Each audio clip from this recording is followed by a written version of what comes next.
Hello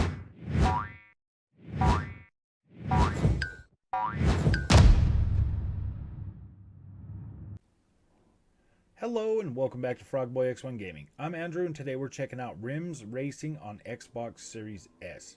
So stick around. I'm probably not going to talk a whole lot. I just want to give you some quick gameplay and then give you my thoughts on it. But I want to try to not crash as much as possible. So just bear with me. I'm learning how to do these in the cockpit cam because I think this way just looks the best, and this game is pretty good, man, when it comes to the handling and stuff. So just stick around. I'm gonna try to. I mean, maybe I'll just try to talk. You'll just have to deal with the crashes, man. I'm really not that great at these just yet, but I want to be. So that's what's going on. Is I'm trying to push myself to learn how to do this and be good at it. Getting the angles right and figuring out, when to like turn into these turns is pretty cool, man. Like this is something I definitely want to learn. So just bear with me as I try. I still got to figure out that breaking point. Sometimes I feel like I have it, sometimes I don't. This is older track. We're definitely like this is. I do have a lot of experience with this track. Like I know the layout pretty good. So figuring out the breaking points for the bikes, because I don't use those stupid little lines, man. Like I cannot do that. They make the game look terrible. It doesn't look realistic anymore. It breaks my immersion.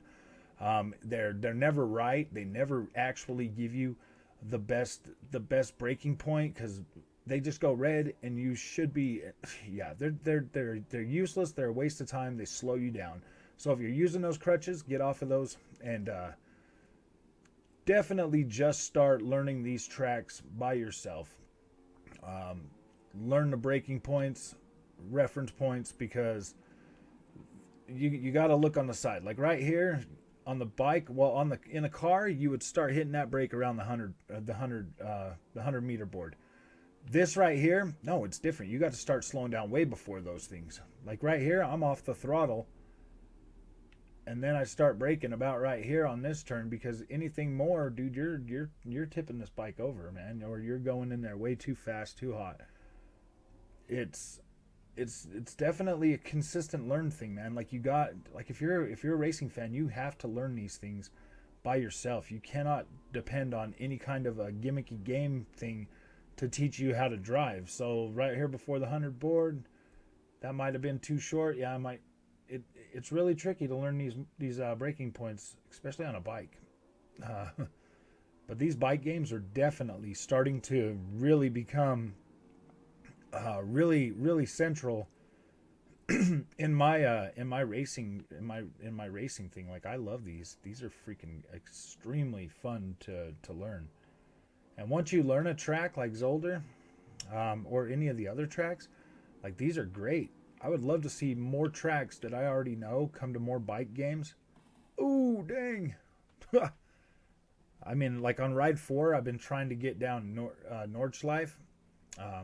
Like we're going to be checking out Ride 4 on this channel here today as well. I'll be doing another video on that, but I really wanted to bring some attention to just how great Rims Racing feels in this first person cam, man. Like this is great. Like this looks great. It feels great. It's a beautiful game. Like these tracks are highly detailed, highly stylized, so it looks good. It does suffer from pop-in even on the Series X and PlayStation 5 versions or whatever, but not as much in the cockpit cam as you would be like when you're in chase cam. Like you can definitely see more pop in there. Now I do have this set to like extreme, like on the controls and everything else, man, because yeah, that's how you learn how to do these. You can't have the game dictating how you drive. You need all of your senses to be able to really put it down on these. Now I've been into these bike games for a couple years now, probably what, the end of 2018 or 2019 or something. So I'm still definitely learning. You're always learning as a sim racer. Like you're always learning. You're always learning new techniques. You're always learning new things. Everything is getting different. So if you So the things you want to focus on the most while learning is breaking points, learning these tracks, learning the layout, learning uh, how to turn into these corners and stuff. Man, this is like most of my most of this is self-taught. Like I have watched a few videos on YouTube. Um, the best guy out there for learning how to drive bike games is Dr. Ace, man. Like Dr. Ace is freaking awesome. Um, he's a smaller channel like me, but he's a good dude, man. Like he explains things pretty thoroughly. But me personally, I still like to learn this stuff all by myself. So watching somebody else play a racing game, and then you trying to do that, like sometimes it's more frustrating than not, because you see how good they are, and then you're like, gosh, why can't I get that right, or why can't I do that right? Why can I not do what they do? I mean, it's a video game. I should be able to do what they do. And for the most part, that's true. Yeah, they are video games, but dude, these things are far more realistic than we ever in our life while we were playing Road Rash could have ever expected these games to be, and actually pertain to real world life, man. Like these bikes on this game feel like they've got weight to them. Like they feel weighty. They feel like they would in their real counterpart. Like I'm in the Aprilia, and I freaking just love zooming around on these courses in first person cam. And yeah, it's tough. It definitely is tough, and it's taken a long time to get to the point where I can even stay upright and play this in this camera. Because wow, what you think, and when you can't see the back tire sliding out, it's a good thing you can feel them pretty decently. Like this has got some pretty good not haptics, but pretty good rumble in it to kind of help you feel what's going on, so you can kind of feel. And as you can see, like I do make good turns sometimes, but when I'm talking, I'm obviously not really paying attention to the road. I'm paying more attention to what I'm trying to say and do. But this game right here, literally phenomenal. Literally phenomenal. I do highly recommend Rims Racing. I had my doubts about it when I first started playing it, because it was buggy. It was kind of broken at first, but they've done a lot of work to really enhance this experience. And just seeing how good and how optimized it is right here on Series S, yeah, man. Like I stand behind these guys. Race Ward, they're doing a pretty dang good job. I do like this. I have bought other Kiloton bike games, the TT Isle of Man series. I do have 1 and 2 on that. I really do hope they make a 3 soon, because I really do like driving Isle of Man.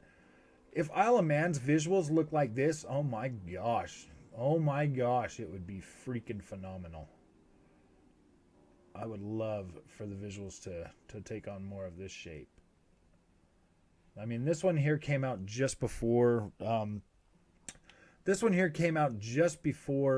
WRC 10. So I mean, these Kiloton, these guys are under that wing. So it's pretty cool. Like these guys are doing pretty good.